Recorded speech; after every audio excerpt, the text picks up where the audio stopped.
olha só, vamos dividir aqui com vocês o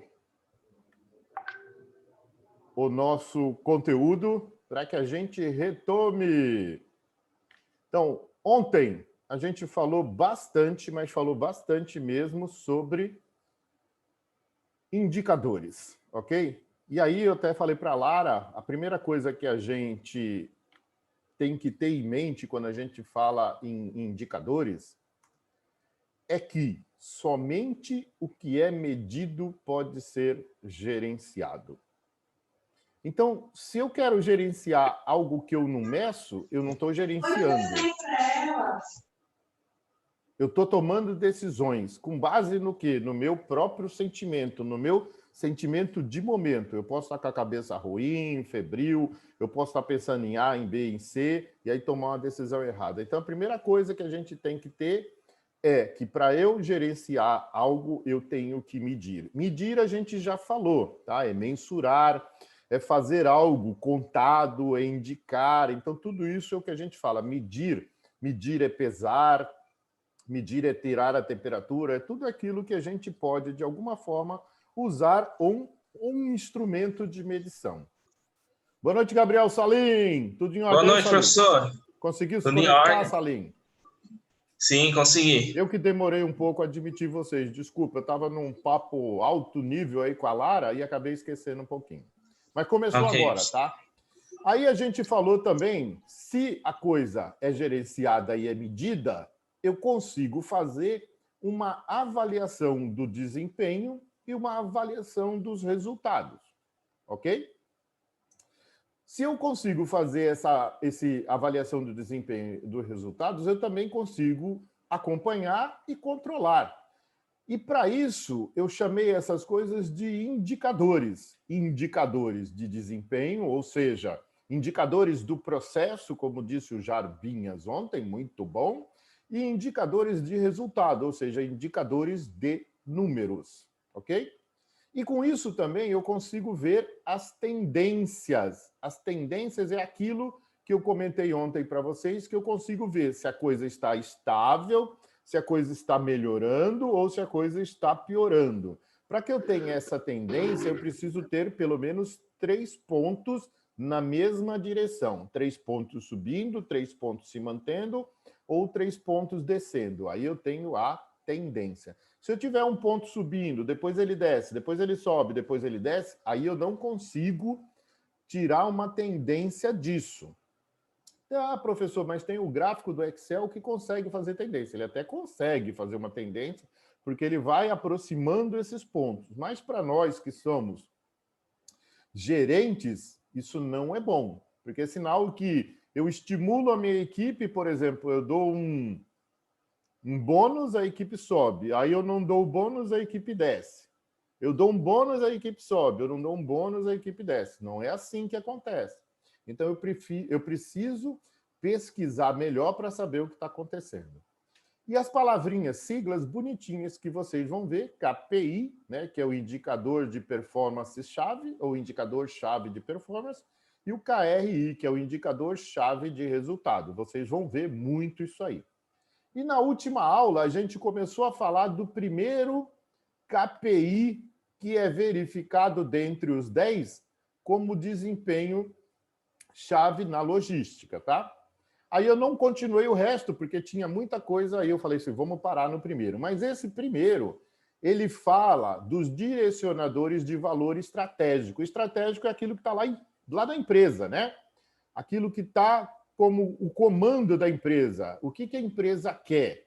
Então, lembrando, voltando um pouquinho aqui, quando a gente falou da empresa, são 3 os indicadores de desempenho da empresa. Então, eu tenho fluxo de caixa, certo? Fluxo de caixa, economia e retorno do investimento. Aliás, eu falei para vocês que isso aqui é importantíssimo para a TD3 e para a regimental. Na avaliação do desempenho estratégico, eu levo em consideração o fluxo de caixa, a economia e o retorno de investimento. Cada um deles está explicado aqui. Fluxo de caixa, economias e retorno sobre o investimento. Ok? Beleza? Repetindo o que eu já falei na última aula. Agora, então, nós vamos para o próximo KPI, o KPI número 2 de indicadores chaves da logística. Então, primeiro, vamos lá, estamos chegando. O primeiro, então, fala do desempenho dos valores estratégicos. Garante o sucesso, né, da empresa, movimenta a empresa para a direção correta, impulsionando-a para alcançar os seus objetivos, que são os resultados organizacionais e os resultados financeiros. Exemplo de direcionamento, a gente falou, autossatisfação do cliente ou excelência na qualidade de um produto. O número 2, são definidos para os executivos. Então, um era para a empresa, agora é para o executivo. No curto, no médio e no longo prazo. Turma, olha só, dependendo da empresa, o curto prazo é 1 mês. Mas, normalmente, o curto prazo de uma empresa é dentro do ano, dentro dos 12 meses de um ano. Ok? Então, por exemplo, o curto prazo para nós agora, os 12 meses, 10 já foram. Então, eu só tenho novembro e dezembro. Ok? Então, continua sendo curto prazo. Médio prazo é do 13º mês em diante até o 24º mês. Então, é de 1 ano e 1 mês até 2 anos. E longo prazo é a partir de 2 anos. Ah, mas professor, tem gente que fala de 3 a 5. Ok, tudo bem. Isso tudo depende da empresa. Mas vamos pensar assim. O ideal no curto prazo é no ano que você está, no corrente. Depois, no médio prazo, é no próximo ano. Você está em janeiro, então é de janeiro a dezembro, curto prazo. Aí o médio prazo é de janeiro do outro ano a dezembro de 2 anos. E aí depois vem o longo prazo.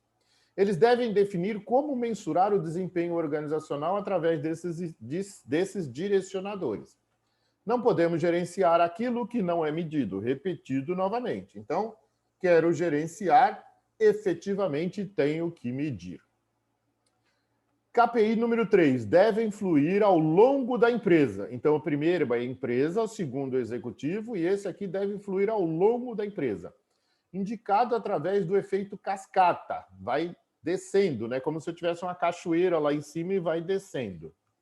Fazendo com que seja refletido nos KPIs dos mais... Olha só, esse aqui é muito feio, tá, pessoal? Nos níveis da base, tá? Não vou ler essa palavra aqui, que é muito feio. Nos KPIs dos níveis da base da empresa. Os valores propostos pelos altos executivos da empresa. Ou seja, quem está lá no chão da fábrica tem que conhecer os valores da empresa e os KPIs da empresa, tanto do nível da empresa quanto do nível dos executivos. Me nego a falar essa palavra aqui. 4. KPIs são baseados em padrões corporativos. Então, eu faço o meu padrão corporativo através da criação do padrão de medição. Então, se eu vou medir alguma coisa, eu tenho que medir igual para todo mundo. Ok? Tanto no resultado quanto no desempenho. Eu tenho que medir igual. Não adianta eu medir o desempenho do Gabriel diferente do desempenho da Lara. São pessoas diferentes, mas quando estão executando a mesma tarefa, tem que ser medidos da mesma forma. Ok? Isso é muito difícil e trabalhoso. Olha só, ele já está até indicando, mas não é impossível. Tá? Não é impossível. É só você escrever o padrão sobre como você vai medir. Número 5. KPIs são baseados em dados válidos. Opa, dados válidos, ou seja, em coisas válidas. Então, se eu fiz o tempo, se eu entreguei a pizza em 10 minutos, eu entreguei a pizza em 10 minutos. É um dado válido. Eu não posso falar que foi 8 nem que foi 12. Aí eu estou aproximando a coisa, né? Então, não estou medindo igual ao outro. Então, dados válidos. Saber se a informação existe e qual a sua precisão. Olha só, o que a gente chamou de acuracidade é precisão. Então, eu acabei de falar. Não são 8 nem 12 minutos, são 10 minutos. Eu estou sendo preciso. Estou falando de uma acuracidade. Eu tenho como medir 10 minutos. Ok? Frequentemente, a resposta não é positiva. Em alguns casos, as empresas optam por investir em sistemas que possam capturar as informações necessárias. Em outros casos, preferem revisar o KPI. Mas hoje, por exemplo, se eu quero saber o itinerário de alguém, basta eu ter um GPS. Eu sei aonde a pessoa, da onde a pessoa saiu, por onde essa pessoa andou, até aonde essa pessoa chegou e em qual horário essa pessoa chegou. Hoje está muito melhor de fazer, principalmente, itinerários na hora da logística, né? Eu estou falando de itinerário em função da logística, tá? Se eu quiser saber, hoje é muito mais fácil. Antigamente, para saber a velocidade, eu tinha tacógrafo, turma. Eu tinha que, dentro desse tacógrafo, era um pincelzinho que ficava pintando a velocidade num papel. Hoje o GPS dá tudo isso e põe lá num banco de dados, muito mais fácil. Número 6, devem ser fáceis de serem compreendidos. Olha só, ele está falando que um KPI, ou seja, um indicador de performance, tem que ser fácil de ser compreendido. Ou seja, deve ser fácil entender aquilo. Ok? Não adianta eu ver um negócio assim robuscado, ser cheio de informação, e aquela coisa não é amigável. Os colaboradores devem saber como calculá-lo e, principalmente, o que fazer e o que não fazer para alcançar as metas pretendidas. Número 7. Devem ser sempre relevantes. Garantir que os KPIs possam continuamente melhorar a performance da empresa, realizando revisões a cada 4 ou 6 meses para avaliar a sua eficiência. Ou seja, até um KPI, eu tenho que saber se ele é bom ou não. Porque não adianta eu medir algo que não me traz resultado. Então, tem que ser relevante. Se eu estou medindo algo que não é relevante, então vocês perguntem para o chefe, o que eu faço aqui que você está medindo é relevante para o quê? Se ele tiver resposta, legal. Se ele não tiver resposta, vamos fazer uma revisão. Número 8. KPIs proporcionam um contexto. Ou seja, tem conteúdo, serve para alguma coisa. De novo, é relevante. Expressas em números que reflitam o desempenho. Então, esse contexto tem que ser relevante e aquilo que eu estiver medindo, o resultado tem que ser expresso em números e eu possa verificar como é que foi esse resultado. O contexto é proporcionado através de limites, metas, benchmarking. Olha, a gente falou sobre isso, né? Os KPIs devem indicar a direção da performance, ou seja, se está melhorando, se está estável, se está diminuindo. E tudo que a gente mede, a gente espera que melhore, como acima, abaixo e estático. Acabei de falar, né? O 9, KPI criam empowerment nos usuários. Devem ter algum tipo de recompensa atrelada a isso. O que é um empowerment? O que vocês acham que é essa palavra linda e maravilhosa, turma? Já ouviram falar? Empowerment seria recompensa?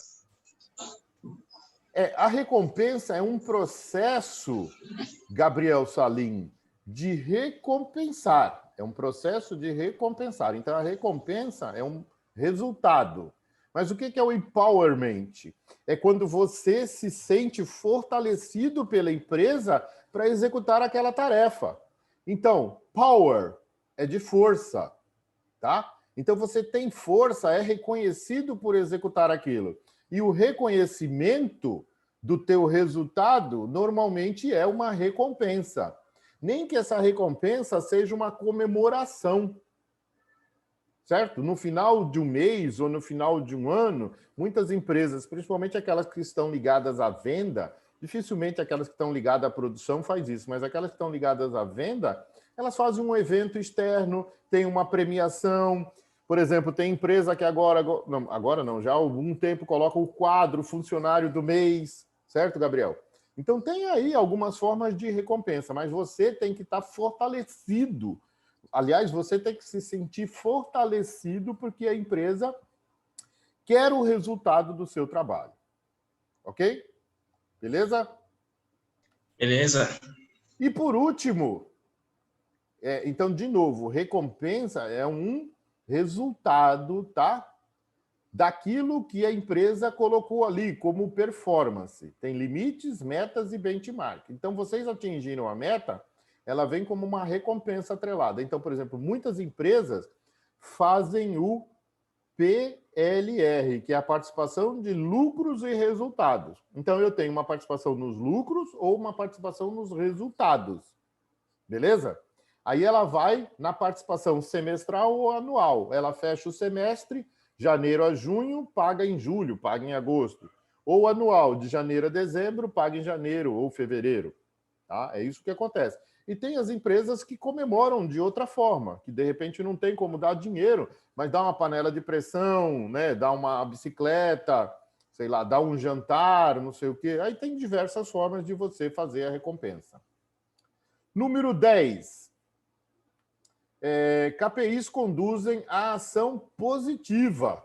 Essa ação positiva fortalece o empowerment.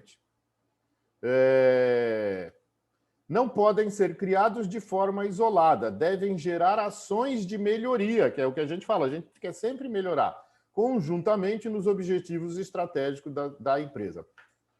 Exemplo, devido à complexidade na medição e gestão de indicadores de desempenho, o ideal é ter de 3 a 5 indicadores por pessoa, não mais que isso.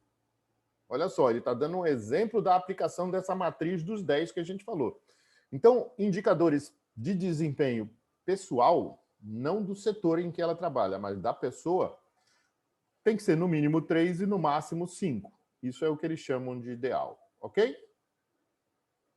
Continuando, tipos de indicadores. Quais são os tipos de indicadores, tá? Como é que a gente enxerga esses tipos de indicadores? Os indicadores de desempenho podem ser enquadrados em diversas categorias. Nós estamos falando aqui dentro da categoria da logística, tá? Alguns optam por agrupar os indicadores de desempenho em 3 classes. Indicadores de entrada, input é entrada. Indicadores de processo, ou seja, aquilo que eu faço dentro da minha empresa. E indicadores de saída ou de resultados. Cara, esse aqui é bem fácil, porque quando eu faço indicadores de saída sobre indicadores de entrada, eu estou medindo produtividade. Olha só, bem fácil. Então, a empresa que optar por fazer esses 3 tipos de classe, para cada um de saída que ela pegar ou de resultado, né, dividir pelo de entrada, ela já está vendo uma produtividade. Esse aqui é muito legal. Os indicadores de input estão relacionados aos recursos necessários para a execução de um determinado processo. Entradas, tá? Mão de obra, recurso financeiro, tempo, matéria-prima, insumos, tudo isso são entradas.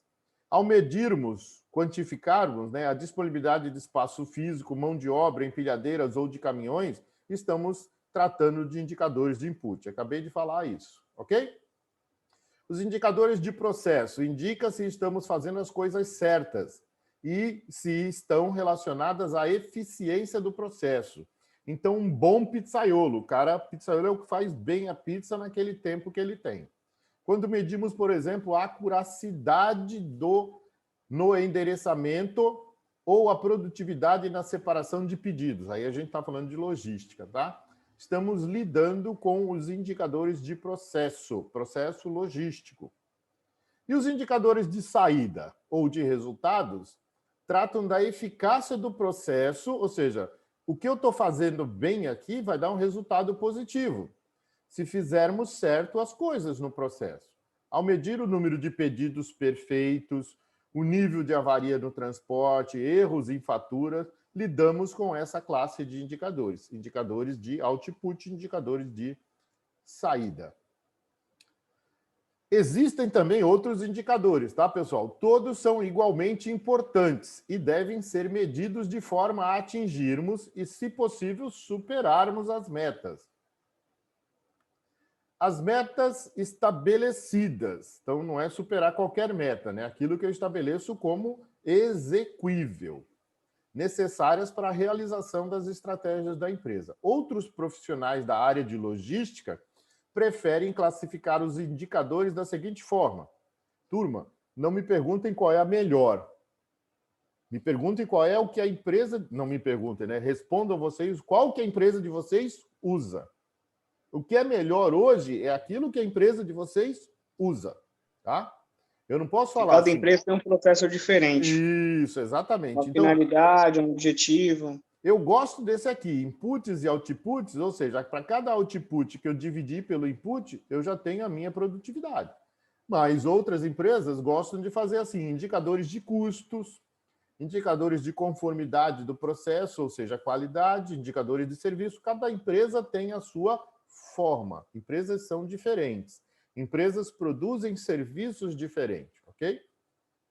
São exemplos de indicadores de custos. O custo com transporte, o custo com movimentação, o custo com armazenagem de materiais, o custo com estoque, o custo com logística reversa, o custo com obsolescência de estoque, o custo de insumos, o custo de produtos acabados. Então, tem diversas formas de medir custo. Então, entendam qual é o processo da empresa de vocês, o que a empresa de vocês faz com relação aos indicadores. Indicadores de conformidade do processo. Semelhante à classificação anterior, tratam de monitorar os aspectos e as incertezas mais impactantes para o resultado esperado, ao término de cada processo. Então, eu coloco lá na minha padaria 100 pãezinhos para fazer de fornada. Eu espero o quê? Que os 100 pãezinhos saiam legal. Ah, não, mas tem o da esquerda, a fileira da esquerda toda hora queima. Então, tem alguma coisa errada no meu processo, tá? Ou então, sempre que o Jarbas sai para entregar, ele fura um pneu. Deu para entender? Então, tem alguma coisa errada no processo que o Jarbas faz. De repente, o Jarbas faz uma rota onde ele passa num buraco e aquele buraco é complicado lá para o meu pneu. Só estou dando um exemplo, Jarbas. Não fica nervoso comigo não, hein, Jarbas? São exemplos desses indicadores. Ok, tudo bem. O nível de acerto na conferência de materiais recebidos, a produtividade na carga e descarga, o cumprimento nos prazos de entrega e a utilização da capacidade de um caminhão. Por exemplo, são indicadores de conformidade do processo logístico. E indicadores de serviços refletem a performance do processo.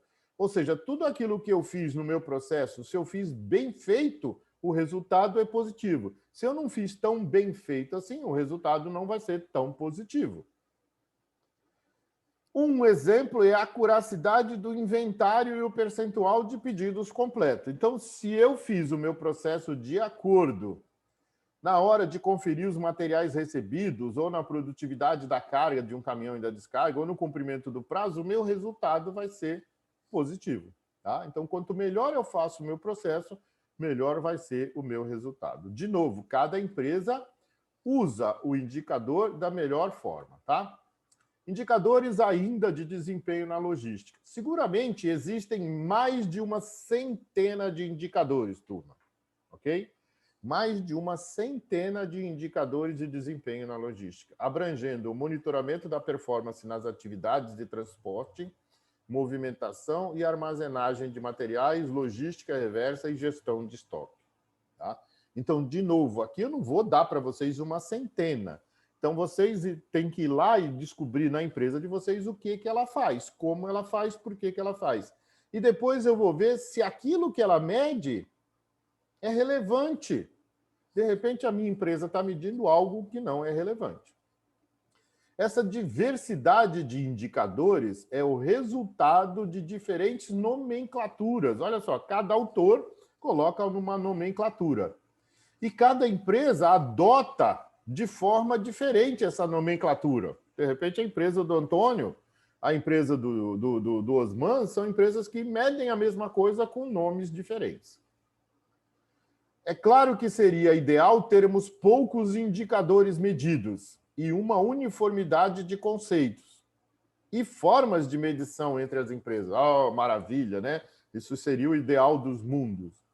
Isso será praticamente impossível, dadas as particularidades de cada organização e a percepção e interferência dos usuários finais, ok?